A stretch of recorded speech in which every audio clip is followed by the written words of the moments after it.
Hey, welcome back, my friends, for another video. It's November 1st, and we're heading out of Halloween and into the holidays. Mariah Carey is probably fully melted somewhere right now and already singing her jingle.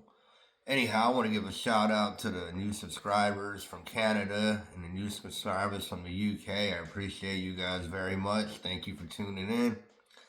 And today we're going to talk a little bit about people who are, well, I should say, the new little trends I've been seeing here lately about this is not what I voted for. Then you got the little small minority I see saying this is exactly what I voted for. The pendulum seems to be turning, though. I seem to see a lot more people with posts that are saying this is not what I voted for. You've got UFC fighters who are very vocal um, proponents of Trump are now basically everybody's fallen off of that wagon as far as a lot of the people that were really close to him. I'm not going to say all people have fallen off the wagon, but a lot of the people who are really stuck on him have really started seeing exactly what he's about and his policies and everything. And the funny part is, like going back to what I said originally, I keep seeing these people say, this is not what I voted for. And I also seeing now people are saying, this is not the same Trump that was the Trump in 2016. I'm sitting there scratching my head going, well, what do you mean it's not the same Trump? It's exactly the same Trump. Maybe he's gotten a little more vulgar and upfront, but not much has changed. I mean, people don't read into stuff. When they were talking about Project 2025, a lot of people were like, no, it's all talk. But every day, that checklist is almost completed with Project 2025.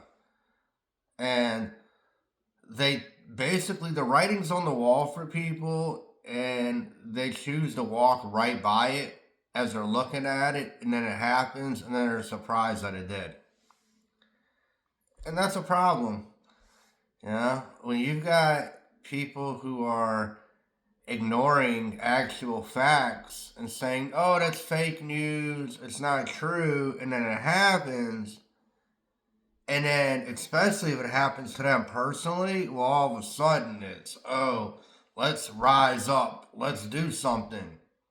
Well, you didn't want to say anything or do anything. You were cheering a lot of stuff on until you realize that it's going to hurt you personally. And that seems to be the way, the American way, of nobody gives a fuck until it hurts them or hurts somebody they know. And that's going back to how we got ourselves in this position. Instead of being proactive, we like to be reactive. And when you become reactive, it's like letting a symptom go on and on and on. And you say, yes, one day I'm going to find out what it is. One day I'm going to find out what this symptom that I have going on is.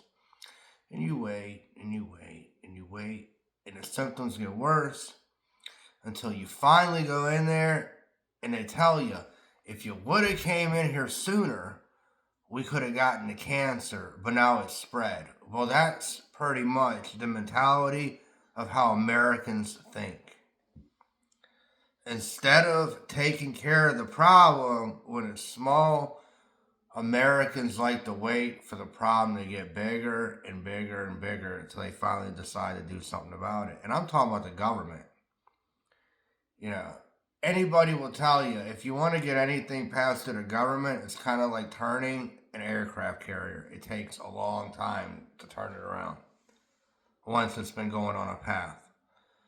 And that's another thing that a lot of people don't realize with this legislation. Once they repeal something or pass it, you're just not going to be able to turn around a month and say, no, no, no, no, no, no, no.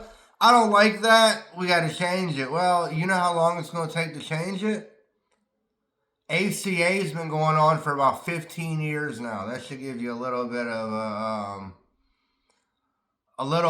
a idea of how things have changed. And the last time anything was even kind of touched or added or amended to ACA was during COVID. And here it is. We're getting ready to go on 6 years now. You believe that? 6 years since COVID. 2020. We're headed into 2026 now. And we're going to see what's going to happen. I'm going to try to stay optimistic. I like to consider myself optimistic, but I like to really consider myself more realistic. But those two things are still better than being pessimistic. So that's my video for today. Guys, I've got some other stuff I want to talk about that's kind of been on my mind for the past couple of days now. And I'm going to make another video about it very soon, probably later on today, as a matter of fact. So once again, thank you for my new subscribers from the UK and from Canada. I really appreciate you very much. And I appreciate all my American subscribers. You already know that, guys. And I will see you later. Like, share, and subscribe. Take care of yourself. Take care of your neighbor. And try to take care of the world we live in. Love you guys. Take care. Bye.